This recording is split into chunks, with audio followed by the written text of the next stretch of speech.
Bismillahirrahmanirrahim. Assalamualaikum warahmatullahi wabarakatuh. Sebelumnya perkenalkan, nama saya Sukma Sonia Ramadhani dengan NPM 21082600230. Baik, di sini saya akan mempresentasikan mind mapping saya pada blok psikiatri.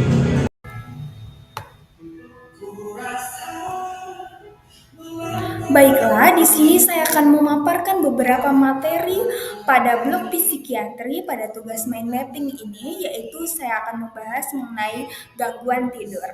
Nah, gangguan tidur ini sendiri terbagi menjadi dua, yaitu yang pertama ada parasomnia dan yang kedua ada disomnia. Nah, parasomnia sendiri terbagi menjadi tiga atau terdiri dari beberapa, yaitu yang pertama ada sleepwalking, yang kedua ada nightmare, dan yang ketiga ada night terror. Nah, kalau untuk yang insomnia juga terbagi lagi. Nah, yang pertama ada insomnia, yang kedua ada hipersomnia, dan yang ketiga ada narkolepsi, dan yang keempat ada gangguan jadwal tidur. Nah, oke, di sini kita akan membahas satu persatu yang akan kita mulai dari parasomnia, dari bagian parasomnia, yaitu di sini saya akan membahas mengenai sleepwalking terlebih dahulu. Nah, sleepwalking ini itu untuk nama lainnya itu disebut dengan somnambulisme. Nah, ini yaitu merupakan tidur saat berjalan saat tidur gitu. Mungkin orang dengan gangguan ini mengalami bisa berjalan saat tidur gitu. Jalan saat tidur, ia bisa berjalan gitu. Nah, yang selanjutnya ada nightmare. Nah, ini biasanya pasien mengalami mimpi buruk atau seseorang mengalami mimpi buruk dan pasien masih mengingat apa yang dimimpikannya gitu. Apa yang dimimpikannya itu pasien masih ingat. Nah, sedangkan sleep terror ini dia itu mimpi buruk, pasien mengalami mimpi buruk dan sampai terbangun dan mengalami juga biasanya teriak-teriak, dan tetapi pasien tidak mengingat apa yang dimimpikannya tadi gitu.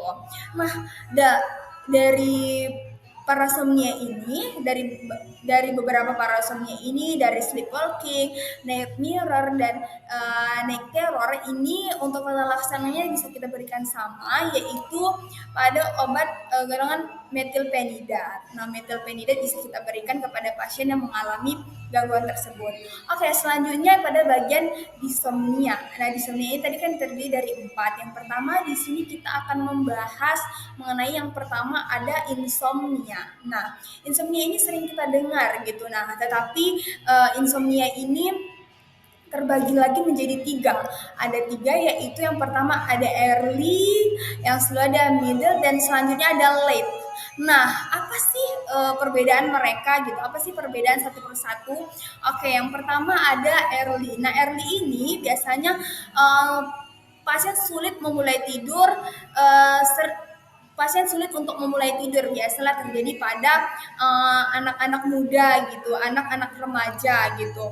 Nah, selanjutnya untuk tata laksananya bisa kita berikan pada golongan benzodiazepin short acting gitu. Nah, selanjutnya ada juga itu dapat kita lihat di situ, dapat dilihat di mind mapping saya ini ada contoh-contoh obatnya. Oke, untuk middle ini dia itu pasien biasanya mengalami terbangun berkali-kali sepanjang tidur, tetapi pasien masih bisa tidur lagi gitu. Tapi bisa tidur lagi gitu. Nah, jadi untuk tata laksananya sama bisa kita berikan golongan benzodiazepin tapi acting yang long acting gitu. Oke, selanjutnya yaitu ada contoh obatnya, saya tuliskan di mind mapping ini. Nah, selanjutnya ada di bagian LED. Nah, bagian LED ini biasanya pasien cepat terbangun tetapi sulit untuk memulai tidur kembali. Ini biasanya terjadi pada seringnya terjadi pada lansia. Biasanya contohnya misalnya pasien muslim lansia bangun nih jam 3 misalnya, pasti melakukan aktivitas misalnya sholat tahajud atau melakukan kegiatan lain, dan tetapi pasien sulit lagi untuk melakukan tidur kembali gitu, untuk memulai tidur kembali gitu. Jadi untuk tata laksananya biasanya pada pasien ini kita berikan pada TCA, yaitu trisiklik antidepresan. Oke, selanjutnya pada hipersomnia. Nah, hipersomnia ini dapat diartikan yaitu jumlah tidur yang terlalu berlebihan, jumlah tidur yang berlebihan gitu. Nah, misalnya contohnya biasanya kita proporsikan tidurnya itu 8 jam gitu. Tetapi orang yang menderita hipersomnia ini lebih dari 8 jam, misalnya kayak 9 jam ataupun bisa mengalami lebih dari 9 jam.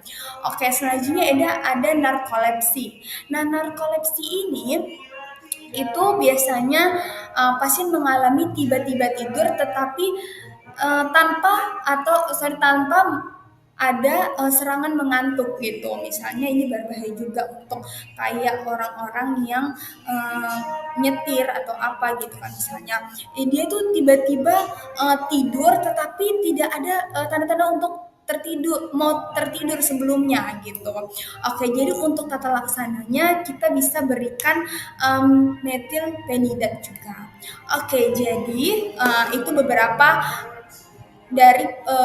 bagian dari parasomnia dan disomnia. Oke, dan penjelasannya.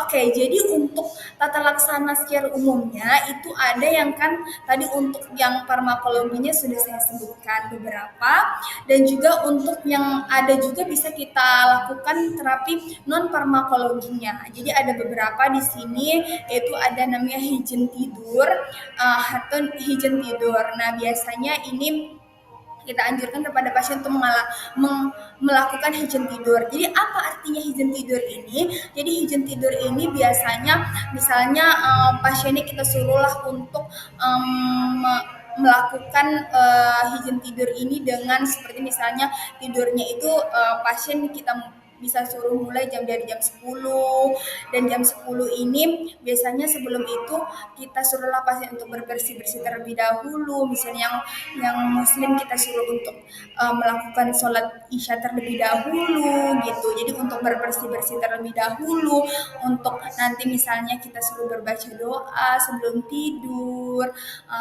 dan membersihkan kasurnya agar tidurnya lebih nyaman. Dan misalnya kan tidur itu agak sulit jika lampunya hidup gitu. Misalnya kita lebih anjurkan untuk pada pasien untuk mematikan lampu atau meredupkan lampunya gitu. Jadi untuk ada juga namanya teknik relaksasi. Kita anjurkan kepada pasien untuk melakukan teknik relaksasi. Dan juga ada beberapa lagi untuk yang biasanya dianjurkan oleh yang ketiga ini biasanya dianjurkan sering kepada yang sering menganjurkannya itu spesialis. Nah, oke, inilah beberapa paparan materi pada mind mapping saya kali ini, yaitu saya ambil pada tema gangguan tidur. Nah, di sini saya juga menyantumkan beberapa referensi yang saya gunakan untuk menyusun mind mapping saya pada kali ini. Baiklah, sekian presentasi dari saya. Itu adalah beberapa paparan materi pada blog psikiatri ini. Saya ambil temakan pada gangguan tidur. Nah, sekian, terima kasih. Wassalamualaikum warahmatullahi wabarakatuh.